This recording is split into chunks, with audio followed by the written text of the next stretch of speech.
এই যে পাঁচিলে ঘেরা আয়তাকার জায়গাটি ধীরে ধীরে বড় হচ্ছে, এটি আসলে প্রায় ৩০০ বছরের পুরনো প্রাচীন এক কবরস্থান। সময়টা ১৭ শতকের গোড়ার দিক। ডাচ ইস্ট ইন্ডিয়া কোম্পানির পতাকা উড়ল হুগলি নদীর তীরে। গঙ্গা তীরে চুঁচুড়া শহর হয়ে উঠল তাদের বাণিজ্যের প্রধান ঘাঁটি। ইংরেজরা তখনও বাংলায় সেরকম সুবিধা করে উঠতে পারেনি। ১৭৪০ খ্রিস্টাব্দের গোড়ার দিকে ডাচ ইস্ট ইন্ডিয়া কোম্পানির উদ্যোগেই তৈরি হলো এই গোরস্থান, যেখানে ঘুমিয়ে আছেন ডাচ অফিসার, ব্যবসায়ী, সৈনিক, আরও অজানা মানুষ, যাদের গল্প হারিয়ে গেছে ইতিহাসের পাতায়। শুধু স্মৃতিটুকু আজও রয়ে গেছে সমাধির ধুলোমাখা ফলকগুলোতে। ইটের পুরনো দেয়াল, শ্যাওলা ধরা সমাধি আর অচেনা নামের শিলালিপি, সব মিলিয়ে এ যেন এক জীবন্ত জীবাশ্ম, এক সময়ের প্রতিধ্বনি। এই হলো গোরস্থানের সব থেকে প্রাচীন সমাধি, ১৭৪৩ সালে স্যার কর্নেলিয়াস জংয়ের।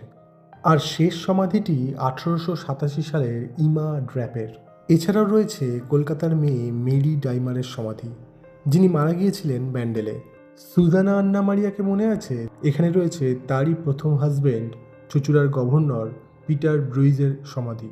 আর ওই যে তালগাছের পাশে, ওটি হলো জুইটল্যান্ড সাহেবের সমাধি, যিনি রবার্ট ক্লাইভের সাথে হুগলি নদীতে তুমুল যুদ্ধ করেছিলেন। এই যে বিশেষ সাংকেতিক চিহ্নওয়ালা সমাধিটি, এটি ক্যাপ্টেন জিপি উইমারের স্ত্রীর।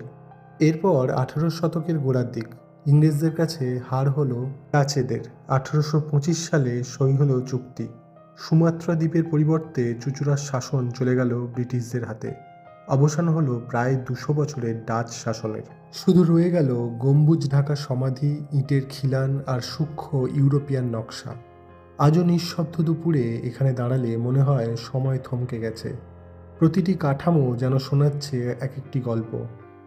চুঁচুড়ার ডাচ সিমেট্রি শুধুই তো সমাধিক্ষেত্র নয়, এ যেন এক সময় যন্ত্র, এক যুগের দরজা, যেখানে পা ফেলার সাথে সাথে অতীত ফিসফিসিয়ে বলে ওঠে, এই শহরের গল্প এখনও বেশ খানিকটা বলা বাকি।